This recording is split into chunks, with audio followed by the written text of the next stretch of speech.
Duterte is individually criminally responsible for all three of the above counts as follows. First, as an indirect co-perpetrator pursuant to Article 25(3)(a) of the Rome Statute. At least between 1st November 2011 and 16 March 2019, Mr. Duterte and his co-perpetrators shared a common plan to neutralize alleged criminals in the Philippines, including individuals perceived or alleged to be associated with drug use, sale, or production, through violent crimes including murder. Mr. Duterte and his co-perpetrators implemented this common plan through the hierarchically organized structures of the Davao City Police and Davao Death Squad, and then the national network. Within the framework of the common plan, Mr. Duterte made essential contributions to the crimes in counts 1 to 3 by A. Designing and disseminating the police to neutralize alleged criminals, both in his role as a presidential campaign and as a president, including by endorsing the anti-illegal drugs campaign Double Barrel, including murder to be committed against alleged of the crimes. F. Offering financial of the crimes. F. Offering financial incentives and promotions to police officers and hitmen to kill alleged criminals, including through promises of age, making public statements authorizing, condoning, and encouraging killings.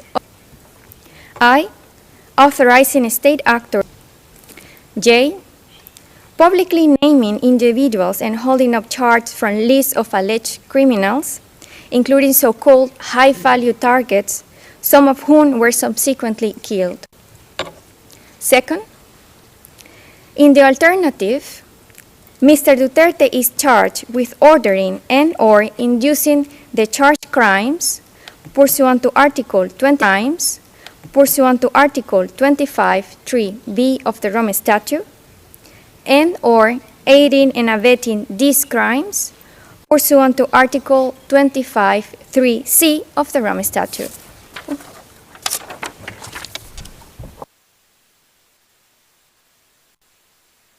Merci, Madame la Greffière. Thank you, Madam Courtroom Officer.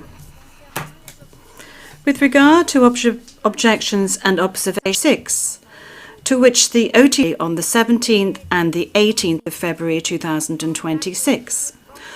On the 20th of February 2026, the Chamber dismissed, in its public decision, the defence's objections, in specifying that the defense and the Office of the Prosecutor are not permitted to reiterate the same arguments already presented in the findings mentioned. I will now ask if the parties wish to make any oral submissions on this point before moving to the opening statements. Mr. Deputy Prosecutor? Mr. Nyang, we do not have any submissions to make in this regard. Thank you very much, Mr. Deputy Prosecutor. Counsel? Madam President, we have no observations. Merci beaucoup, Maître Kaufmann.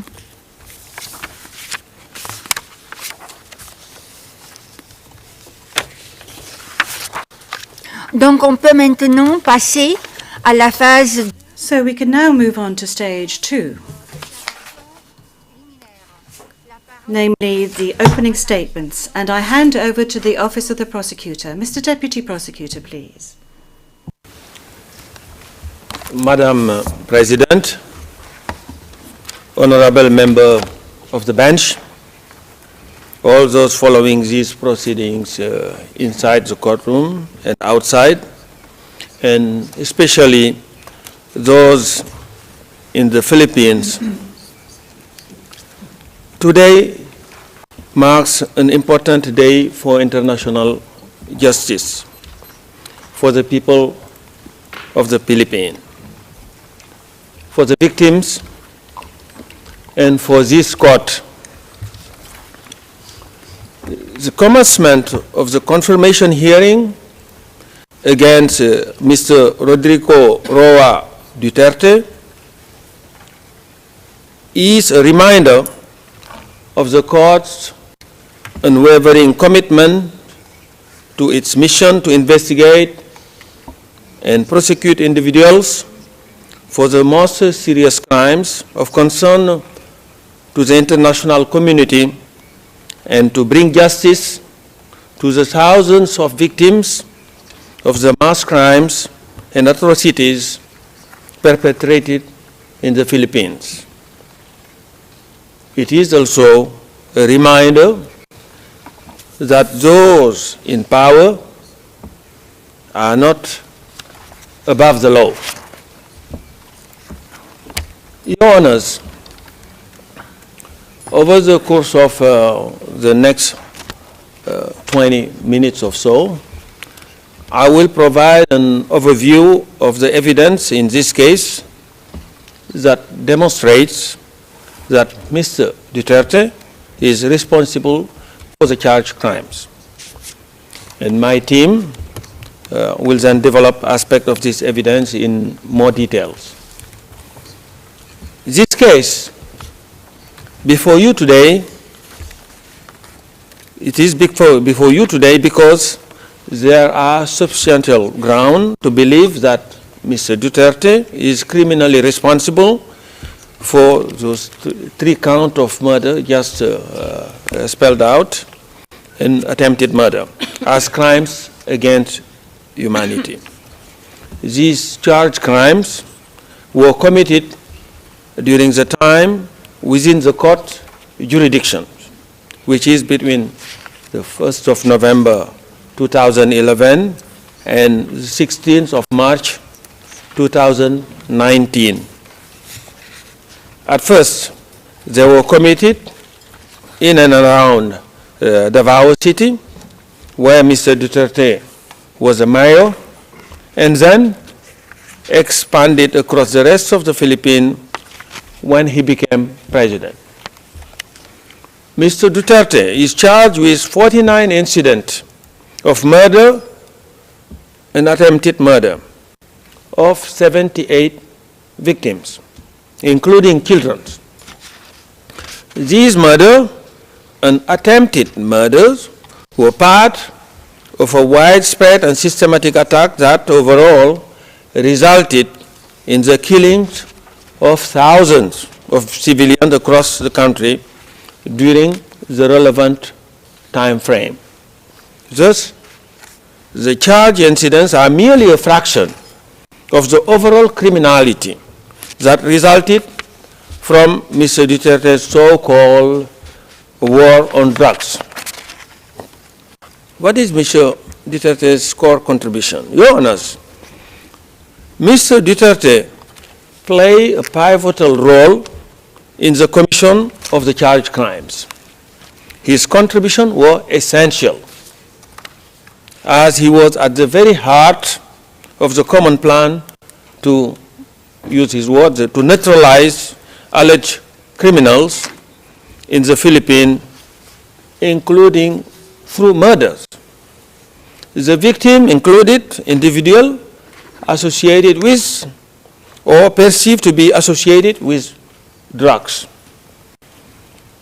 One of the first things Mr. Duterte did when he became the mayor of Davao back in 1988 was to create the infamous Davao Death Squad, otherwise known as DDS. As you will have seen from the prosecution pre-confirmation brief, Mr. Duterte personally instructed Death Squad members that their mission was to kill criminals and suspected criminals, including drug users and dealers, also referred to as drug pushers. The Death Squad to neutralize alleged criminal nationwide if elected This was his program to be elected. He publicly announced his intention to eradicate corruption, criminality, and drugs in 3 to 6 months. And this is what he said. I quote, "If I become the president, I will order the military and the police to hunt down the drug lords, the big ones, and kill them." That's what he said. And this can be found at tab 12 of the prosecution list of material. Similarly, prosecution list of materials, ERN PSL OTP 401684, page 003, and these are the lines 82 to 83. And elected he was. And becoming president on 30th of June 2016, this provided him with the opportunity to follow through with his promise and to expand extrajudicial killings of alleged criminals beyond Davao and across the rest of the Philippines. He did this through the implementation of the National Anti-Illegal Drug Campaign, better known as Duterte's War on Drug, and its project, Double Barrel. These were carried out by the national network consisting of law enforcement personnel working together with non-police assets and hitmen. Mr. Duterte authorized murder and personally selected some of the targets. During the mayoral period, when he was mayor, his clearance was required for the DDS, his own word I'm quoting here. In Davao, I used to do it personally, just to show the guy that if I can do it, why can't you? And these are his own words. And this quote can be 547 at 0002, lines 7 and 8. And the evidence show that Mr. Duterte's Davao City Mayor office provided some member of the DDS with a regular salary. Financial rewards were also given to direct perpetrators in the form of cash per head of killing. And at a press conference in 2013, Mr. Duterte stated that shoot to kill orders and reward are, and I quote him, are legitimate tools of government to fight lawlessness. This is his own word.